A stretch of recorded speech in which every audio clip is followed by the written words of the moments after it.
To our official YouTube channel MH exam Guru. मित्रांनो, अनेक दिवसापासून तुम्ही जिल्हा परिषदेच्या जाहिरातीची वाट बघत होते. जिल्हा परिषदेच्या जाहिराती धडकणे सुरू झालेले आहे. प्रत्येक जिल्हा आपल्या अधिकृत वेबसाईटवर या जाहिराती देत आहे.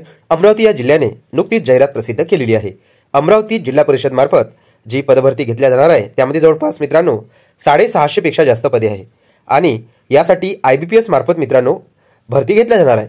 यामध्ये पेसा आणि नॉन पेसा या अंतर्गत ही पदभरती आहे. म्हणजे पेसामध्ये मित्रांनो जे तेथील स्थानिक ST कॅटेगरीमध्ये उमेदवार आहे तेच अर्ज भरू शकतात, हे लक्षात असू द्या. त्या जागेसाठी तुम्ही एलिजिबल नाही, पण ज्या नॉन पेसासाठी ज्या पोस्ट असतात तेथे तुम्ही एलिजिबल आहेत. तर बघा, या अधिकृत संकेतस्थळावर तुम्हाला वेळोवेळी सर्व माहिती मिळणार आहे. या अधिकृत संकेतस्थळाला तुम्हाला मित्रांनो फॉलो करायचे आहे. झेडपी अमरावती विषयी माहिती प्राप्त करण्यासाठी वेबसाईट आहे बघा मित्रांनो www.zhpamravati.gov.in. त्याचप्रमाणे तुम्हाला इतर सर्व माहितीसाठी म्हणजे ऑनलाईन पद्धतीने अर्ज करण्यासाठी या अधिकृत संकेतस्थळावर अर्ज करावा लागेल. https://ibpsonline.ibps.in/zhpvpjun23 या अधिकृत संकेतस्थळाची लिंक या व्हिडिओच्या डिस्क्रिप्शन बॉक्समध्ये आम्ही तुमच्यासाठी शेअर केलेली आहे. या दोन्ही संकेतस्थळाला तुम्ही मित्रांनो व्हिजिट करून सर्व माहिती प्राप्त करू शकता. तुमची परीक्षा ही ऑनलाईन IBPS मार्फत घेतल्या जाणार आहे. मित्रांनो, तलाठी भरती TCS मार्फत घेतल्या जाणार आहे. त्याचप्रमाणे वनरक्षक TCS मार्फत घेतल्या जाणार आहे. परंतु ही जी पदभरती आहे मित्रांनो ही IBPS मार्फत घेतल्या जाणार आहे आणि यामध्ये तुम्हाला बँकिंग पॅटर्नची झलक भेटू शकते. मी याआधी माझ्या चॅनलवर पुणे महानगरपालिकेची जी एक्झाम घेतलेली होती त्यासाठी जे रोज मित्रांनो IBPSचे पेपर होत होते त्याबाबतचे सर्व ॲनालिसिस, पेपरचे सर्व सॉल्युशन, त्याचप्रमाणे इतर रिव्ह्यू दिलेला आहे. मित्रांनो, IBPS पेपर देत नाही, त्यामुळे निश्चित त्यांचे प्रश्न जसेच्या तसे आपल्याला कळत नाही. तरी पण मित्रांनो विद्यार्थ्यांनी दिलेल्या रिस्पॉन्सनुसार आपण पर्टिक्युलर शिफ्टसाठी रिव्ह्यू दिलेले आहे, ते तुम्ही चेक करू शकता किंवा मी एखादं फोल्डर तयार करून स्पेशल त्यामध्ये IBPS असं लिहून सर्व पुणे महानगरपालिकेचे पेपर त्यामध्ये अपलोड करून देईल. तर बघा मित्रांनो, ऑनलाईन पद्धतीने तुम्हाला अर्ज हा 5/8/2023 पासून भरायचा आहे. त्याचप्रमाणे लास्ट डेट ही 25/8/2023 आहे आणि अर्ज परीक्षा शुल्क भरण्याची लास्ट डेट सुद्धा 30 आहे आणि ऑनलाईन प्रवेशपत्र परीक्षेच्या 7 दिवस आधी तुम्हाला मिळेल. परीक्षा मित्रांनो अर्ज केल्यानंतर जवळपास 1 महिन्याच्या नंतर होते, म्हणजे 20 दिवसानंतर होते सहजासहजी. तर परीक्षा शुल्क किती आहे तर भरगच्च आहे मित्रांनो चालान. यामध्ये इतके परीक्षा शुल्क घेऊनही यांच्या समजा सेंटरवर ट्रान्सपरन्सी नसेल तर मित्रांनो हे खूप कठीण आहे. कारण आपण वनरक्षक भरतीमध्ये बघत आहोत अनेक ठिकाणी घोळ झालेला आहे. अनेक विद्यार्थी मोबाईल घेऊन जाताना येताना दिसलेले आहे. याबाबत व्हिडिओ सुद्धा उपलब्ध आहे आणि हे अतिशय निंदाजनक बाब आहे. यासाठी सरकारने प्रत्येक परीक्षा केंद्रावर मोबाईल जॅमर येथे उपलब्ध करून देणे महत्त्वाचे आहे आणि अतिशय कडक टाईट सिक्युरिटीमध्ये ही परीक्षा होणे गरजेचे आहे, जेणेकरून तुम्हाला येथे न्याय मिळेल आणि हक्काच्या विद्यार्थ्यांना येथे मित्रांनो पोस्ट मिळेल. मागास प्रवर्गांसाठी 900 रुपये आहे चालान आणि अनाथ उमेदवारांसाठी 900. माजी सैनिक आणि दिव्यांग माजी सैनिक यांच्यासाठी कोणत्याही प्रकारचे मित्रांनो परीक्षा शुल्क नाही.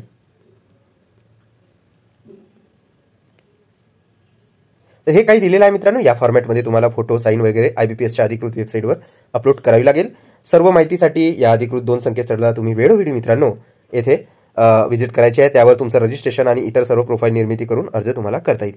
तुम्ही ऑनलाईन पद्धतीने रुपे डेबिट कार्ड त्याचप्रमाणे इतर सर्व प्रकारे तुम्ही अर्ज करू शकता. हे बघा, इथे प्रतिमेची येथे क्रायटेरिया दिलेला आहे आणि खाली स्वाक्षरी याबाबत सुद्धा माहिती दिलेली आहे, म्हणजे किती पिक्सलमध्ये असेल, किती KB दरम्यान असेल. तर ही सर्व माहिती इथे दिलेली आहे. हे बघा, याच PDF मध्ये ही लिंक सुद्धा दिलेली आहे. याद्वारे डायरेक्ट क्लिक करून तुम्ही या अधिकृत संकेतस्थळाला व्हिजिट सुद्धा देऊ शकता. परीक्षा बघा, परीक्षेसाठी जे हॉल तिकीट आहे ते सुद्धा याच अधिकृत संकेतस्थळावर तुम्हाला मिळणार आहे. परीक्षा केंद्रासाठी तुम्हाला 3 पर्याय असणार आहे. तुम्हाला जवळपासचा पर्याय दिला जाणार आहे, म्हणजे तुमचा जो जिल्हा आहे तो सुद्धा मिळू शकतो. हे बघा,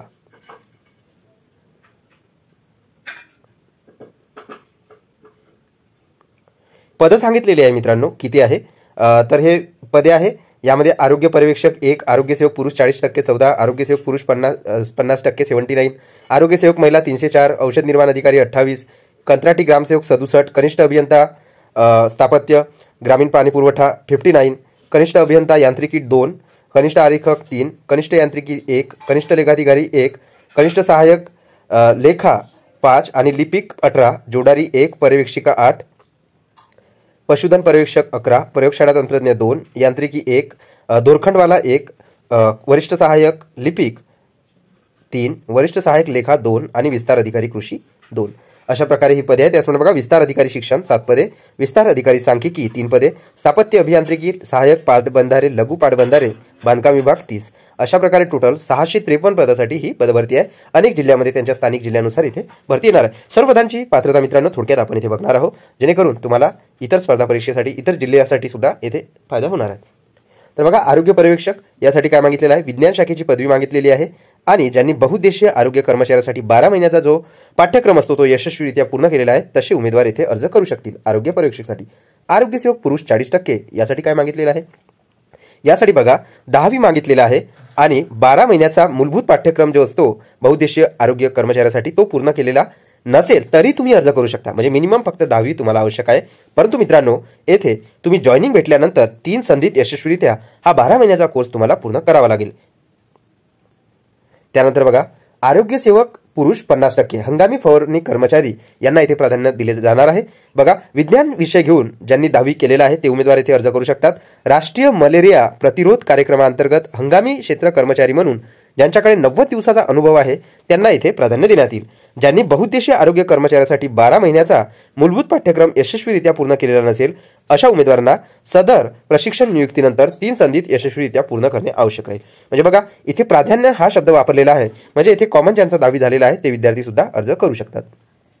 त्यानंतर बघा आरोग्य परिचारिका आरोग्य सेवक महिला यासाठी बघा काय मागितलेलं आहे आरोग्य सेवक महिलासाठी, तर सहाय्यकारी प्रसविका आणि महाराष्ट्र परिचर्या परिषदेमध्ये किंवा विदर्भ परिचर्या परिषदेमध्ये नोंदणी झालेली असेल किंवा अशा नोंदणीसाठी जे पात्र असतील ते, म्हणजे ज्यांचं येथे BSc नर्सिंगमध्ये किंवा NM JNM जे काही म्हणते त्यामध्ये तुमचा डिप्लोमा किंवा झालेला असेल तर तुम्ही यासाठी अर्ज करू शकता. त्यानंतर बघा औषध निर्माण अधिकारी यासाठी काय मागितलेलं आहे, तर फार्मसीमधील पदवी मागितलेली आहे किंवा डिप्लोमा धारक जे आहे ते येथे अर्ज करू शकतात आणि नोंदणी सुद्धा असावी काउन्सिलकडे. बघा त्यानंतर कंत्राटी ग्रामसेवक हे महत्त्वाचं पद आहे. यासाठी तुम्हाला 10वी प्लस 12वी मागितलेली आहे मित्रांनो. 12वी मध्ये कमीत कमी 60 गुण मागितलेले आहेत. त्याचप्रमाणे तुम्हाला इथे 3 वर्षाची इंजिनिअरिंगची पदविका झालेली असेल तरी तुम्ही इथे अर्ज करू शकता. तुमच्याकडे BSW असेल तरी तुम्ही इथे अर्ज करू शकता. तुमच्याकडे मित्रांनो कृषीची 2 वर्षाची पदविका असेल किंवा कृषी विषयाची पदवी असेल तरी तुम्ही इथे अर्ज करू शकता. किंवा मित्रांनो तुमच्याकडे समाजसेवेचा अनुभव असेल आणि ग्रामीण अनुभव असलेले उमेदवार सुद्धा इथे अधिक पसंती आहे. म्हणजे मित्रांनो ज्यांच्याकडे समजा 12वी आहे, ज्यांना 12वी 60% नाही परंतु त्यांना समाजसेवेचा अनुभव आहे ते सुद्धा विद्यार्थी इथे अर्ज करू शकतात. त्यांना इथे एक्सपिरियन्स जोडावा लागेल.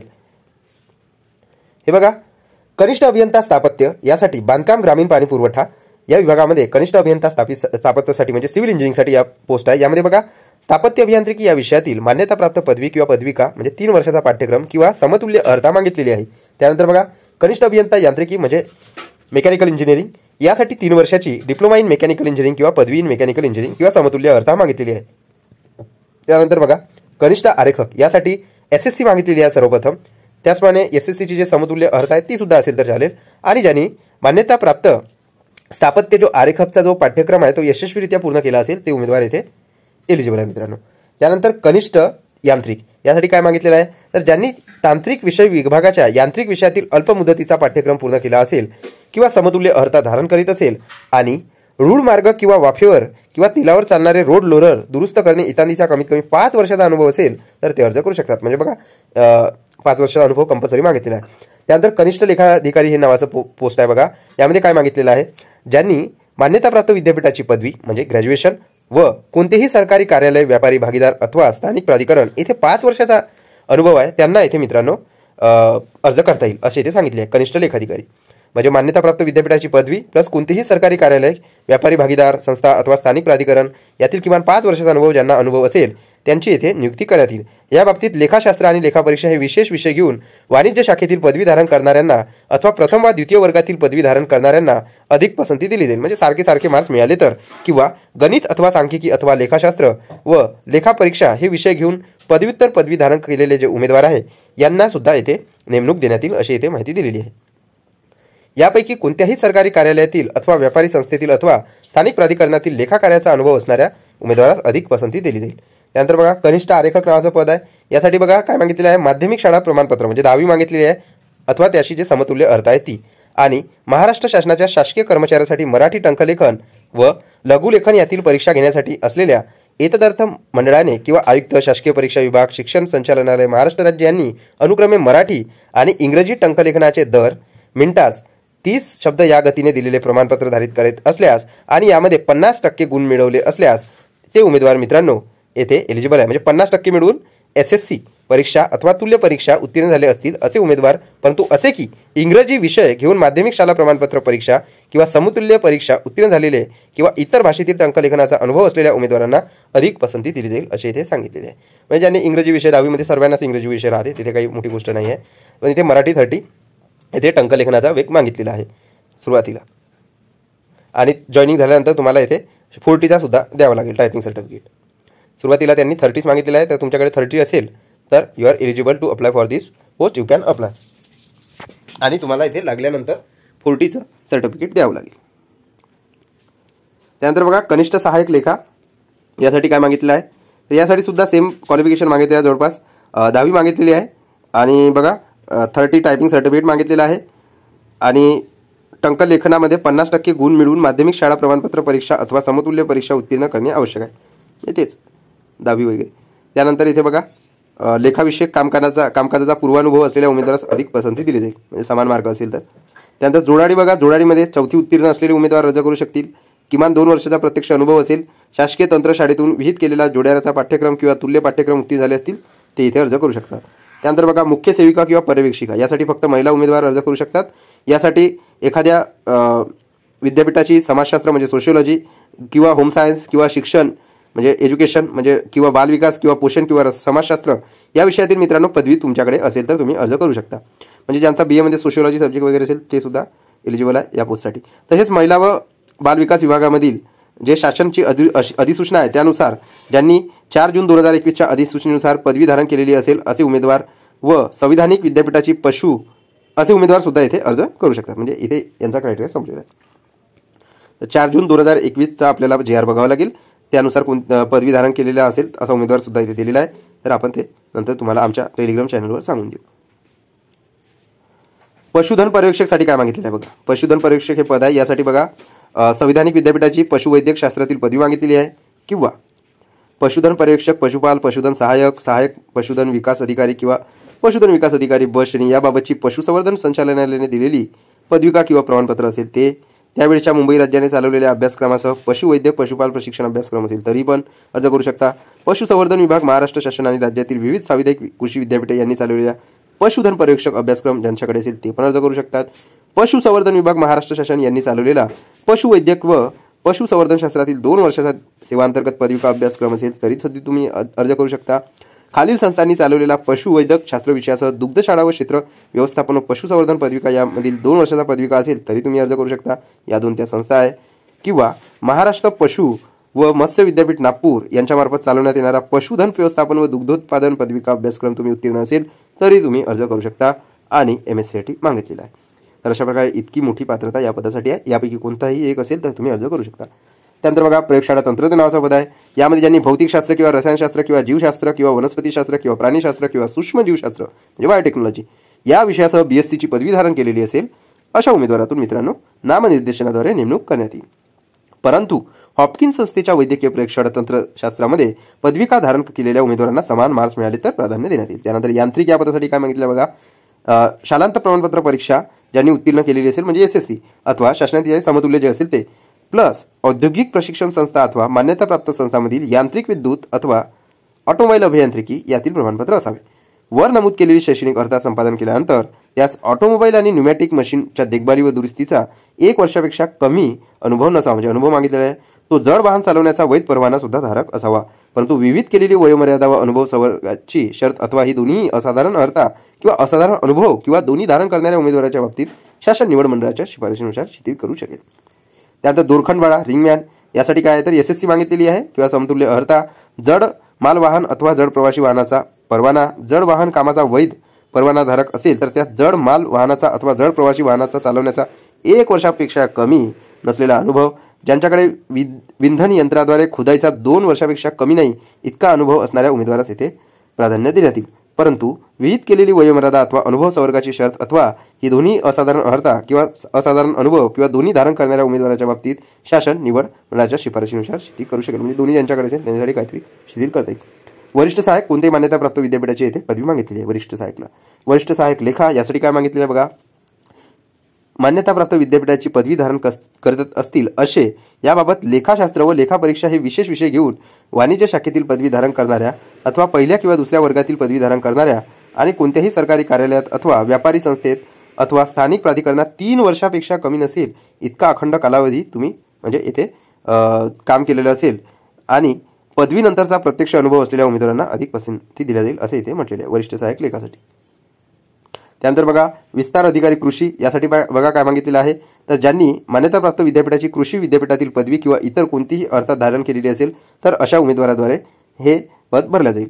परंतु कृषी विषयातील उच्च शैक्षणिक अर्थ आणि कृषी विषयक कामाचा अनुभव असेल आणि ग्रामीण जीवनाचा अनुभव असेल तर त्या उमेदवार पसंती देण्यात येईल. जिथे पसंती हे आलं म्हणजे मित्रांनो तिथे समान मार्क्स पडले तर त्या उमेदवाराला पहिली पसंती दिली जाते. बेसिक क्वालिफिकेशन इथे पदवीचं आहे. इथे पण सेम जिथे अनुभव मागितलेला असते तिथे अनुभवाची गरज असते. त्यानंतर बघा विस्तार अधिकारी शिक्षण क्लास 3 श्रेणी 2 यामध्ये बघा काय मागितलेलं आहे कोणत्याही विद्यापीठाची BA BCom BSc किंवा पदवी किंवा 50% उत्तीर्ण केलेली असेल म्हणजे BA BCom BSc ही पदवी तुम्हाला किमान 50%सह तुम्ही उत्तीर्ण झालेले असावे आणि ज्यांनी कोणत्याही मान्यताप्राप्त विद्यापीठाची BA म्हणजे या पदवीसह B.Ed तुमच्याकडे असायला हवं किंवा याच्याशी जे समकक्ष अर्थ आहे ते तुम्ही प्राप्त केलेले असावे आणि 3 वर्षाचा अनुभव किंवा प्रशासनाचा अनुभव आहे असे उमेदवार म्हणजे इथे बघा उच्च माध्यमिक प्राथमिक अध्यापक विद्यालयामध्ये शिकवण्याचा तुम्हाला 3 वर्षाचा अनुभव आवश्यक आहे मित्रांनो विस्तार अधिकारी शिक्षणासाठी. प्लस तुमच्याकडे B.Edची सुद्धा आवश्यकता आहे आणि BA BCom BSc यासह तुम्ही B.Ed झालेले असावे. विस्तार अधिकारी सांख्यिकी यासाठी बघा काय मागितलेलं आहे संविधान मान्य विद्यापीठाची विज्ञान कृषी किंवा वाणिज्य किंवा वाङ्मय शाखेची अर्थशास्त्र किंवा गणित अथवा सांख्यिकी विषयासह प्रथम अगर द्वितीय वर्गातील येथे पदवी धारण करत असतील असे उमेदवार येथे अर्ज करू शकतील. सर्वेक्षण करण्याचा अनुभव असेल किंवा पदवी व अनुभव दोन्ही असतील तर अशा विषयापैकी एका विषयाची स्नातकोत्तर पदवी धारण करणाऱ्या उमेदवारांना अशी अधिक पसंती देण्यात येईल म्हणजे ज्यांची PG झाली आहे त्यांना. तर पसंती आलं तर तिथे मित्रांनो येथे समान मार्क्स पडले तेव्हाच तिथे ग्राह्य धरले जाते. बेसिक क्वालिफिकेशन हे पदवीच असते या विषयामध्ये. त्यानंतर बघा स्थापत्य अभियांत्रिकी सहाय्यक बांधकाम व लघु पाटबंधारे यासाठी माध्यमिक शाळा प्रमाणपत्र परीक्षा किंवा तुल्य परीक्षा उत्तीर्ण झाले असतील आणि स्थापत्य अभियांत्रिकी सहाय्यकाचा 1 वर्षाचा पाठ्यक्रम परीक्षा उत्तीर्ण झालेले असतील असे उमेदवार येथे अर्ज करू शकतात. हे बघा इथे पाठ्यक्रम सांगितलेले आहे स्थापत्य अभियांत्रिकी सहाय्यक 1 वर्षाचा पाठ्यक्रम आर्किटेक्चर ड्राफ्टमॅन वास्तुशास्त्रीय आरेखक किंवा कन्स्ट्रक्शन सुपरवायझर बांधकाम पर्यवेक्षक किंवा आरेखक स्थापत्य हा 2 वर्षाचा पाठ्यक्रम उत्तीर्ण असेल सैनिकी सेवेतील बांधकाम पर्यवेक्षकाचे अनुभव असेल तर हे उमेदवार येथे अर्ज करू शकतात. स्थापत्य अभियांत्रिकीमध्ये पदव्युत्तर पदवी धारण करणारे उमेदवार असतील ते सुद्धा मित्रांनो अर्ज करू शकतात. म्हणजे हा डिप्लोमा जर असेल ते करू शकतात किंवा हे नसेल तर तुम्हाला हे सुद्धा करू शकतात. म्हणजे ज्यांच्याकडे सिव्हिल इंजिनिअरिंगमधील पदवी आहे पदव्युत्तर पदवी आहे ते सुद्धा इथे अर्ज करू शकतात. तर बघा ह्या सर्व इथे आपण बघितलेल्या आहे मित्रांनो. त्यानंतर इथे काही पात्रता मागितलेली आहे बघा संगणक अर्थ यामध्ये बघा कंत्राटी ग्रामसेवक आणि पशुधन पर्यवेक्षकसाठी हा जो शासन निर्णय आहे यामध्ये नमूद केल्यानुसार संगणक अर्था किंवा माहिती तंत्रज्ञान विषयक परीक्षा उत्तीर्ण असणे आवश्यक आहे. म्हणजे MSc किंवा इत्यादी जे पण कम्प्युटरच्या रिलेटेड तुम्ही परीक्षा आहे महाराष्ट्र शासनाने जो GR दिलेला आहे कम्पेअर टू म्हणजे इक्वॅलंट जे कोर्सेस आहे MSc त्यापैकी कोणतंही एक तुमच्याकडे असेल then you are eligible to apply for this post. त्यानंतर बघा परंतु इतर पदासाठी हे 2च सोडू ना या 2साठी कंपल्सरी आहे MSc बाकीसाठी कंपल्सरी नाही आहे.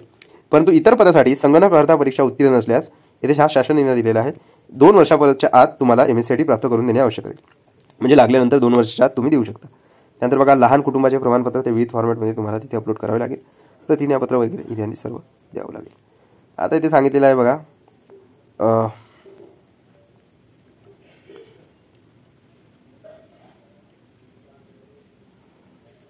अनुसूचित क्षेत्रातील भरण्यात येणाऱ्या या पदांचा इथे तपशील दिलेला आहे. इथे ज्या पेसा आणि नॉन पेसामध्ये जी पदे आहेत त्या अंतर्गत हा तपशील दिलेला आहे.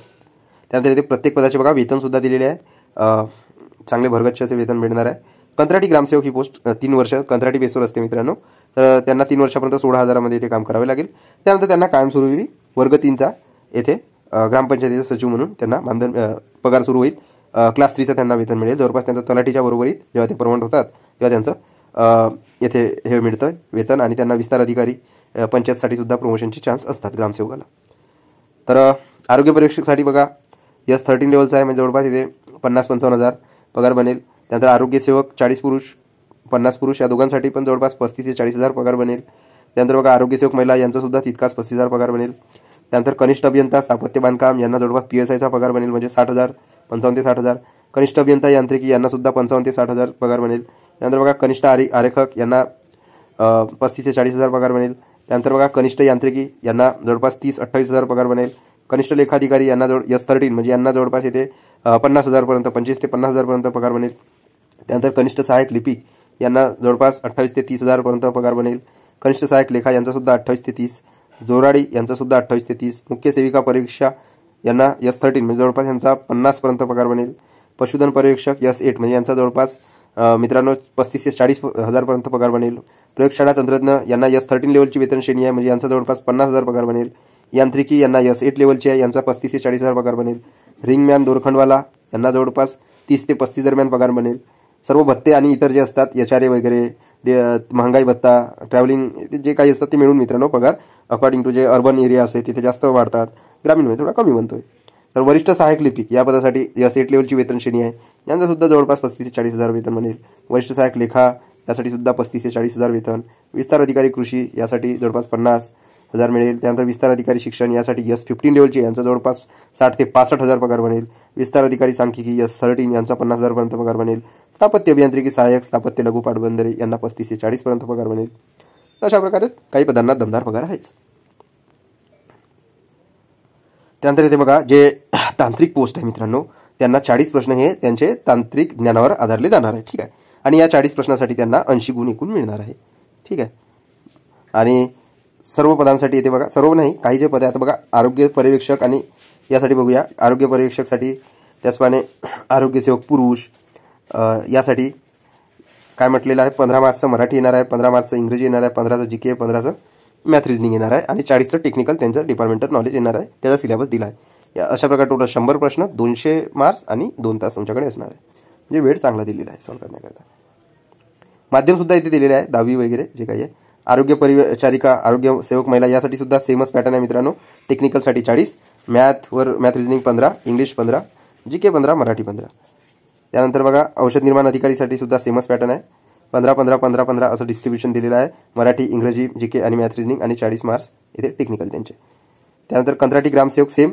कंत्राटी ग्रामसेवकाला सुद्धा मित्रांनो 40 मार्क्स टेक्निकल विचारले जाणार आहे. याचा सिलेबस आम्ही आमच्या यूट्यूब चॅनलच्या शॉर्ट व्हिडिओमध्ये स्पेशली मेन्शन केलेलं आहे, तिथे तुम्ही बघू शकता. त्यामध्ये ग्रामपंचायत संबंधी GK विचारलेलं आहे. ज्यांचं सोशल वर्क विषयी थोडंफार GK विचारण्यात येणार आहे. त्याचप्रमाणे मित्रांनो त्यामध्ये कृषी विषयाचं सुद्धा ज्ञान विचारलं जाणार आहे. त्यानंतर बघा कनिष्ठ अभियंता स्थापत्य यासाठी सुद्धा सेम, सर्व ते 15-15 मार्क्सला आणि इकडे 40 मार्क्सला तुमचं टेक्निकल डिपार्टमेंटल. त्यानंतर बघा इथे यांत्रिकी सेम, टेक्निकलला 40, बाकी इकडे मराठी, इंग्रजी आणि GK आणि मॅथ रिजनिंग हे 15-15 मार्क्सला अनुक्रमे विचारले जाणार आहे. कनिष्ठ आरेखक यासाठी सुद्धा मित्रांनो टेक्निकल विचारलेलं आहे 40 मार्क्सला, 40 प्रश्नाला, बाकी हे 15-15 प्रश्न मराठी, इंग्रजी, मॅथ रिजनिंग आणि GKवर आहे. त्यानंतर बघा कनिष्ठ यांत्रिकी यासाठी काय विचारलेलं आहे, यासाठी फक्त 50 प्रश्न विचारलेले आहे मित्रांनो. ITI दर्जाची लेवल राहील आणि यासाठी 100 मार्क्स आणि 1 तास दिलेला आहे. तर बघा हे जे पद आहे कनिष्ठ यांत्रिकी हे फक्त टेक्निकल नॉलेजवर घेतलं जाणार आहे. कनिष्ठ लेखाधिकारी यामध्ये सुद्धा मित्रांनो तुमचे जे पर्टिक्युलर लेखाधिकारीशी संबंधित किंवा जो सिलेबस दिला आहे अकॉर्डिंग टू दॅट ते 40 प्रश्न तांत्रिक टाकणार आहे. बाकी हे 15-15 मार्क्सला मॅथ, रिजनिंग, मराठी आणि इंग्रजी आणि GK असणार आहे. सेम 2 तास असणार आहे, 100 प्रश्न 200 गुण. त्यानंतर बघा कनिष्ठ सहाय्यक यासाठी बघा काय मागितलेलं आहे. कनिष्ठ सहाय्यकसाठी तुम्हाला येथे 25 मराठी, 25 GK, 25 इंग्रजी आणि 25 मॅथ रिजनिंग विचारलेलं आहे. 100 प्रश्न 200 गुण, 2 तास. कनिष्ठ सहाय्यक लेखा सेम पॅटर्नवरील ह्या नॉन टेक्निकल लेवलच्या पोस्ट आहे. यामध्ये मित्रांनो हे जे 4 विषय आहेत ते 25-25 मध्ये डिस्ट्रीब्यूट झाले आणि टेक्निकलमध्ये 15-15 प्रश्नामध्ये झाले. तर इथे बघा मराठी 25, इंग्रजी 25 प्रश्न, मॅथ रिजनिंग 25 प्रश्न आणि GK 25 असे 100 प्रश्न 200 मार्क्सला 2 तास. जोडाडी मित्रांनो, जोडाडी या पदासाठी फक्त 50 मार्क्सचे ITI लेवलचे टेक्निकल पोस्ट आहेत. तर ते प्रश्न विचारले जाणार आहे. 50 प्रश्न हे 100 मार्क्ससाठी असणार आहे, 1 तास तुमच्याकडे असणार आहे. मुख्य सेविका किंवा पर्यवेक्षिका जे आहे अंगणवाडी किंवा जे काही आहे त्यांच्यासाठी इथे बघा 25-25-25 मार्क्सचं डिस्ट्रीब्युशन आहे. म्हणजे 25ला मराठी, 25ला इंग्रजी, 25ला GK, 25ला मॅथ रिजनिंग, टोटल 100 प्रश्न 200 मार्क्स आणि 120 मिनिटे म्हणजे 2 तास.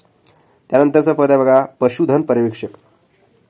पशुधन पर्यवेक्षकसाठी टेक्निकल पोस्ट आहे. तर 15-15 मार्क्सला इथे हे डिस्ट्रीब्युशन झालेलं आहे. मराठी, GK, मॅथ रिजनिंग आणि इंग्लिशचं आणि 40 मार्क्स टेक्निकल. त्यानंतर प्रयोगशाळा तंत्रज्ञ सेम, टेक्निकल आहे तर 40 मार्क्स वेगळे आणि 15-15. त्यानंतर यांत्रिक या पदासाठी 50 मार्क्स स्पेशली टेक्निकलवरच विचारले जाणार आहे. बाकी हे नॉन टेक्निकल काही नसणार आहे. यामध्ये 50 क्वेश्चन, 100 मार्क्स आणि 60 मिनिटे अवधी. रिंगमॅन दोरखंडवाला नॉन टेक्निकल पोस्ट आहे. यासाठी 25-25-25 मार्क्स अनुक्रमे मॅथ, 25चं इंग्रजी, 25चं GK न 25चं मॅथ रिजनिंग असणार आहे. 100 प्रश्न असणार आहे. 200 मार्क्स, 2 तास वेळ आहे. वरिष्ठ सहाय्यक यासाठी सुद्धा नॉन टेक्निकल पोस्ट आहे. तर 25 मार्काचं बघा. तुम्हाला माहिती आहे मराठी 25, GK 25, 25चं मॅथ रिजनिंग, 25चं इंग्लिश. त्याचप्रमाणे हे इकडे 100 प्रश्न, 200 तास, 200 मार्क्स आणि 2 मिनिटे. वरिष्ठ सहाय्यक लेखा यामध्ये मित्रांनो इथे 40 प्रश्न टेक्निकल विचारलेले आहेत. सिलेबसनुसार तुम्ही ते बघू शकता. 15 मार्क्सला बाकी नॉन टेक्निकलचे 4 सब्जेक्ट येणार आहे. 100 प्रश्न, 200 मार्क्स, 2 तास तुमच्याकडे आहेत. विस्तार अधिकारी कृषी यामध्ये सुद्धा मित्रांनो टेक्निकलचे 40 मार्क्स विचारलेले आहे. बाकी हे नॉन टेक्निकल 15 मार्क्सला डिस्ट्रीब्यूट केलेलं आहे. 100 प्रश्न, 200 मार्क्स आणि 120 मिनिट. त्यानंतर विस्तार अधिकारी शिक्षण यासाठी सुद्धा मित्रांनो 40 प्रश्न हे टेक्निकलचे विचारलेले आहे. 15 मार्क्सला हे नॉन टेक्निकलचं डिस्ट्रीब्युशन आहे. 15ला मराठी, 15ला इंग्लिश, 15ला मॅथ रिजनिंग, 15ला GK. 100 प्रश्न, 200 मार्क्स, 120 मिनिटे म्हणजे 2 तास. विस्तार अधिकारी सांख्यिकी यासाठी मित्रांनो 25 मार्काचं डिस्ट्रीब्युशन आहे. टेक्निकल यामध्ये विचारलेलं नाही आहे. 25ला मराठी, 25ला इंग्रजी, 25ला GK, 25ला मॅथ रिजनिंग. 100 प्रश्न, 200 मार्क्स, 2 तास. त्यानंतर स्थापत्य अभियांत्रिकी सहाय्यक पाटबंधारे, लघु पाटबंधारे यासाठी बांधकाम विभागामध्ये हे काम असणार आहे. यासाठी मित्रांनो टेक्निकल विचारलेलं आहे. 40 क्वेश्चन 80 मार्क्सला आणि नॉन टेक्निकल हे अनुक्रमे 15 मार्क्सला विचारलेलं आहे. 15 मराठी, 15 इंग्रजी, 15 GK, 15 मॅथ रिजनिंग. 100 प्रश्न, 200 मार्क्स, 120 मिनिटे. तर अशा प्रकारे ही सर्व पदाची आपण मित्रांनो पात्रता बघितलेली आहे. हे बघा या अधिकृत संकेतस्थळावर अजून काही सिलेबस वगैरे त्याचप्रमाणे इतर गोष्टी अवेलेबल आहे. आमच्या अधिकृत टेलिग्राम चॅनलवर आम्ही सिलेबस सर्व पदांचा अपलोड करून घेऊ. ते तुम्ही बघू शकता. हे बघा. त्यानंतर आता इतर सर्व माहिती आपण बघणार आहोत.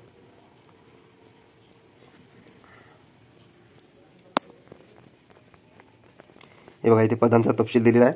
इथे तुम्हाला माहितीच आहे वयाची मर्यादा सर्व विद्यार्थ्यांसाठी जे मागासवर्गीय आहे त्यांच्यासाठी येते जास्तीत जास्त 43 प्लस. ज्यांनी ही वयाची मर्यादा आता ओलांडली असेल तर डिसेंबर 2023 पर्यंत त्यांना ती शिथिल करण्यात आली आहे. त्यामुळे येथे विद्यार्थी अर्ज करू शकतात. ठीक आहे. तरी ते एखादा 44 वर्षाचा असेल तरी तो विद्यार्थी येथे अर्ज करू शकतो 2023 डिसेंबरच्या अगोदरपर्यंत. ठीक आहे. म्हणजे काही येथे शिथिलता मिळालेली आहे. त्याचप्रमाणे कॅटेगरीमध्ये सुद्धा येथे शिथिलता मिळालेली आहे डिसेंबर 2023 पर्यंत.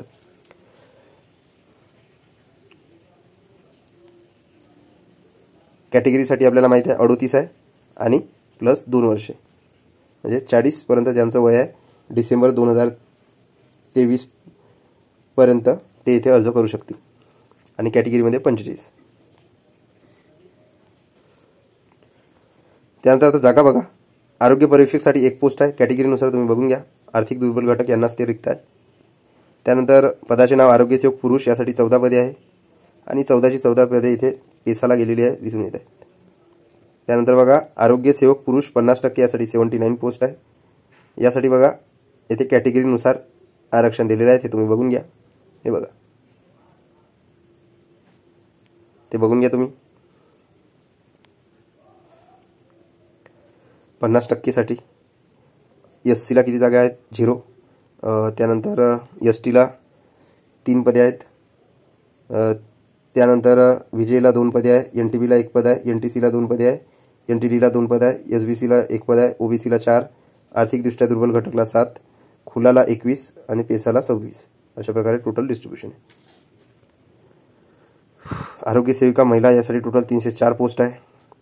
यामध्ये बघा SCला 20, STला 7, विजयला 5, NTBला 2, NTCला 9, NTDला 3, OBCला 40, EWSला 18, खुलाला 75, पेसाला 125. त्यानंतर हे पद आहे बघा औषध निर्माण अधिकारी यासाठी टोटल 28 पदे आहे. हे बघा तुम्ही बघून घ्या कॅटेगरीनुसार औषध निर्माण अधिकारी. त्यानंतर कंत्राटी ग्रामसेवक टोटल 67 पदे आहे. या 67 पदे बघा 4 पदे SCला आहे, 4 पदे STला आहे. त्यानंतर 9 पदे खुला, 42 पदे पेसा आणि EWSला 8 पदे. त्यानंतर बघा कनिष्ठ अभियंता लघु पाटबंधारे स्थापत्य यासाठी 59 पोस्ट आहे. हे बघा कॅटेगरीनुसार तुम्ही इथे बघून घ्या. समांतर आरक्षण मिळाल्यानंतर बघा जनरलच्या वाट्याला खूप कमी पदे येतात, कुठे कुठे तर पदेच येत नाहीत. त्यामुळे हे समांतर आरक्षणाचा हे सर्व बघून ह्या जनरलसाठी पद आहे. हे तुम्हाला ह्या शेवटचा जो दिसत आहे कॉलम यामध्ये प्रामुख्याने जे सर्व सामान्य जनरल कॅटेगरीचे उमेदवार आहे म्हणजे मेलसुद्धा जे कोणत्याही आरक्षणाचा फायदा घेऊ शकत नाही ते इथे अर्ज करू शकतात. त्यानंतर बघा कनिष्ठ अभियंता यांत्रिकी यासाठी 2 पदे आहे. तुम्ही बघून घ्या. त्यानंतर बघा कनिष्ठ आरक्षकसाठी 3 पदे आहे, कॅटेगरीनुसार तुम्ही बघून घ्या. खुलासाठी 1 पद आहे. त्यानंतर बघा कनिष्ठ यांत्रिकी 1 पद आहे, हे खुलासाठीच आहे 1. त्यानंतर बघा कनिष्ठ लेखाधिकारी 1 पद, हे भटक्या जमाती ड साठी आहे 1 पद. त्यानंतर बघा कनिष्ठ सहाय्यक लिपिक यासाठी 10वी प्लस मराठी 30 टायपिंग मागितलेलं आहे. यासाठी बघा किती पदे आहे. STला 2 पद, विजयला 3 पदे, NTVला 1 पद, NTCला 2 पदे, NTDला 1 पद, EWSला 5 पदे, OBCला 1 पद, खुल्याला 3 पदे. हे पदे बघा मित्रांनो, समांतर आरक्षणानुसार जेव्हा आपण बघतो तर हे नाहीच्या बरोबरीत आहे. म्हणजे जे सामान्य जनरल कॅटेगरीचे उमेदवार आहेत त्यांना इथे जिल्हा परिषदची भरती म्हणजे एक प्रकारे उल्लू बनवल्यासारखंच आहे, कारण ते तुम्हाला जागाच नाही दिसणार तुमच्यासाठी. म्हणजे अतिशय निंदाजनक बाब आहे मित्रांनो. कमीत कमी 1 पद जनरल कॅटेगरीला असणे आवश्यक आहे समांतर आरक्षणाचे निकष मान्य करतो, परंतु जे जनरल कॅटेगरीचे उमेदवार आहे त्यांना मिनिमम 1 तर जागा दिली पाहिजे. पदाचे नाव. त्यानंतर बघा कनिष्ठ सहाय्यक लेखा 5 पदे आहेत. बघा कॅटेगरीनुसार तुम्ही पदे बघू शकता. त्यानंतर बघा जोडाडी 1 पद, 1च पद आहे खुल्यासाठी. पर्यवेक्षिका 8 पदे, बघून घ्या तुम्ही कॅटेगरीनुसार. पशुधन पर्यवेक्षक 11 पदे.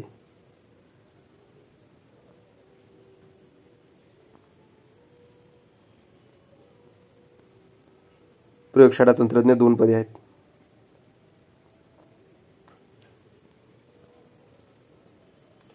यांत्रिकीसाठी 1 पद आहे बघा. रिंगमॅन दोरखंडाला 1 पद खुलासाठी आहे. वरिष्ठ सहाय्यक लिपिक 3 पदे. वरिष्ठ सहाय्यक लेखा 2 पदे. विस्तार अधिकारी कृषी 2 पदे. 7 पदे विस्तार अधिकारी शिक्षण. विस्तार अधिकारी सांख्यिकी 3 पदे.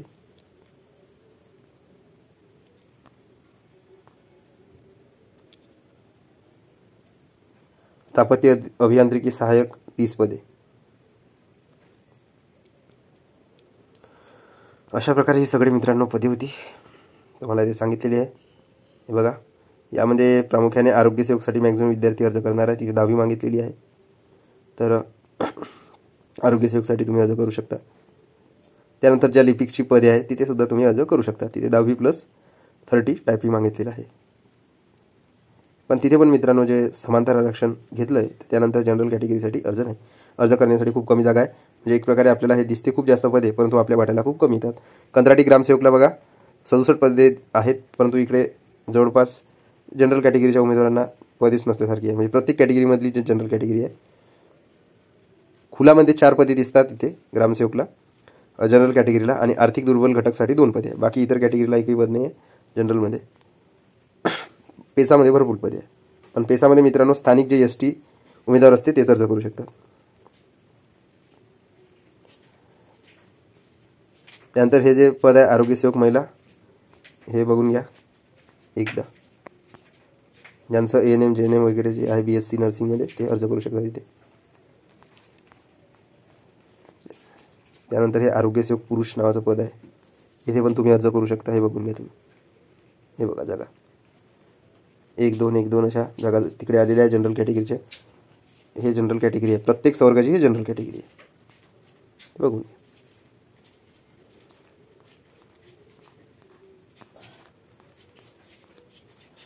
त्यानंतर ही आरोग्य सेवक पुरुष 14 जागा पूर्ण पेसासाठी आहे 40% मध्ये. अशा प्रकारे या पोस्ट आहे, तर अर्ज करून घ्या जे उमेदवार एलिजिबल आहे. इथं सर्व जिल्ह्याच्या जाहिराती येतील, त्या आमच्या अधिकृत टेलिग्राम चॅनलवर तुम्हाला मिळून जाईल. आणि म्हणूनच त्यासाठी तुम्ही आमच्या अधिकृत टेलिग्राम चॅनल @MH एक्झाम गुरु जॉईन करून घ्या. या व्हिडिओच्या डिस्क्रिप्शन बॉक्समध्ये लिंकसुद्धा दिलेली आहे. धन्यवाद मित्रांनो.